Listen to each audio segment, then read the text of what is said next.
Welcome to आज study official. तो आज हम बात करने वाले हैं पाकिस्तान और चाइना के बीच की उन डिस्कशन के बारे में जो अभी हाल ही में COP29 क्लाइमेट समिट के दौरान अजरबैजान की राजधानी बाकू में हुई थी। दोस्तों, पाकिस्तान के पीएम शहबाज शरीफ ने चाइना के डिप्यूटी पीएम डिंग जुए जियांग से मुलाकात की और उन्होंने भरोसा दिलाया कि पाकिस्तान में काम कर रहे चाइनीज नागरिकों की सुरक्षा के लिए हर संभव कदम उठाए जा रहे हैं। लेकिन ये बात ना इतनी सिंपल नहीं है जितनी कि लग रही है। रिसेंट में ना दोस्तों, पाकिस्तान में काफी चाइनीज नागरिकों पर आक्रमण हुए हैं जो चाइना के लिए एक बड़ी चिंता का कारण बन चुका है। ऐसे में चाइना ने अपने नागरिकों की सुरक्षा के लिए पाकिस्तान में अपने सुरक्षा बलों को तैनात करने की बात की है।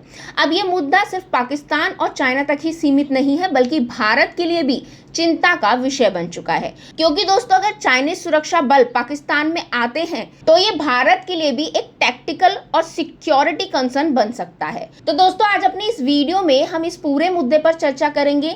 ये मुलाकात क्यों जरूरी थी इस पर बात करेंगे और साथ ही जानेंगे कि पाकिस्तान में जो चाइनीज नागरिकों पर आक्रमण हो रहे हैं वो कैसे हुए, और दोस्तों चाइना का अपने सुरक्षा बल भेजने का ये फैसला भारत के लिए क्या मायने रखता है, हम इस पर भी बात करेंगे। तो चलिए बिना किसी देरी के शुरू करते हैं इस वीडियो को। सबसे पहले समझते हैं दोस्तों कि पाकिस्तान में चाइनीज नागरिकों पर हमले और उनके कारण क्या है।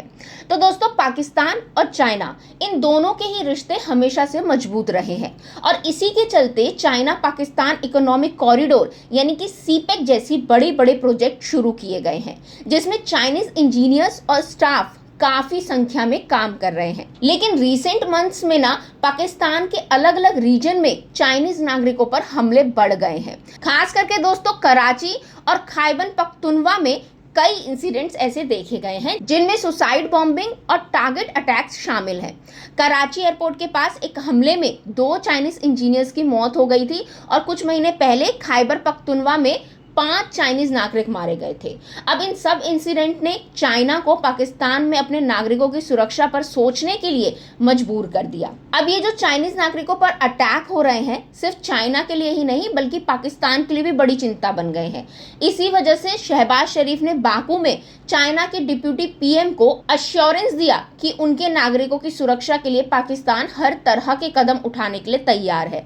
उन्होंने ये भी कहा कि पाकिस्तान टेररिज्म को खत्म करने में पूरी तरह से कमिटेड है। लेकिन दोस्तों, अगर ग्राउंड रियलिटी में देखा जाए तो पाकिस्तान के पास अपने रिसोर्सेज में भी कमी है और वहां पर इंटरनल सिक्योरिटी थ्रेट्स और टेररिज्म अभी भी बड़े लेवल पर है, जो उनके प्रोमिसेस को पूरा करने में एक चैलेंज बन सकता है। दोस्तों, अब ये बात सिर्फ अश्योरेंस तक सीमित नहीं है। चाइना ने डायरेक्टली पाकिस्तान पर अपने सुरक्षा बल तैनात करने का दबाव डाला है ताकि वहां काम कर रहे उनके नागरिक सुरक्षित रहें।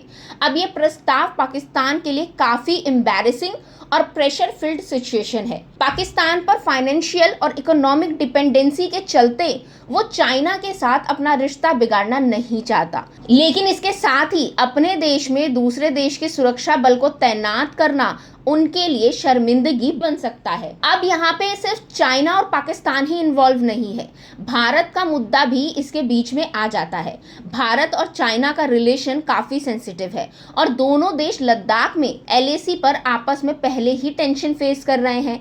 अगर चाइना पाकिस्तान में अपने सिक्योरिटी फोर्स को तैनात करता है तो ये भारत के लिए भी एक बड़ी सिक्योरिटी कंसर्न बन सकता है, क्योंकि ये उन्हें भारत के बॉर्डर्स और सिक्योरिटी अरेंजमेंट्स को ऑब्जर्व करने का भी एक मौका दे सकता है।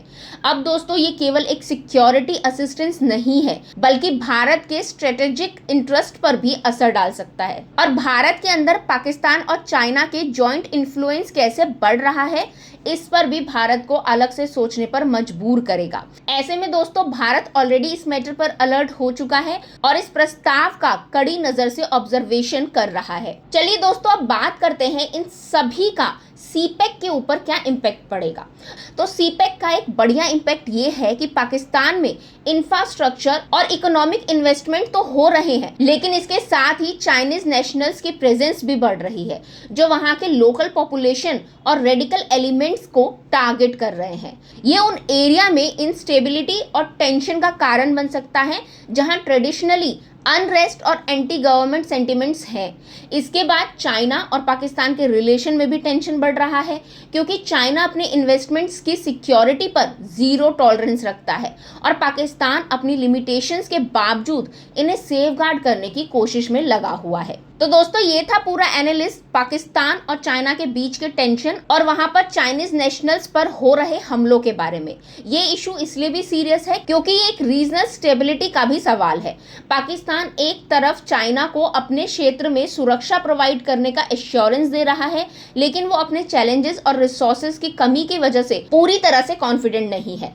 इसके साथ ही भारत को भी इस पूरी सिचुएशन पर नजर रखनी होगी, क्योंकि अगर चाइना पाकिस्तान में अपने सुरक्षा बल भेजता है तो ये साउथ एशिया में एक नई जियोपॉलिटिकल डायनामिक्स को शुरू कर सकता है, जो भारत के लिए भी कंसर्न का मुद्दा है।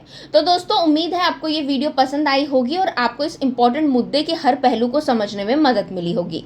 अगर आपको ये वीडियो पसंद आया है तो प्लीज इसे लाइक और शेयर करें और ऐसे ही और वीडियोस के लिए हमारे चैनल को सब्सक्राइब जरूर करें। अब मिलेंगे अगले वीडियो में, तब तक के लिए थैंक यू।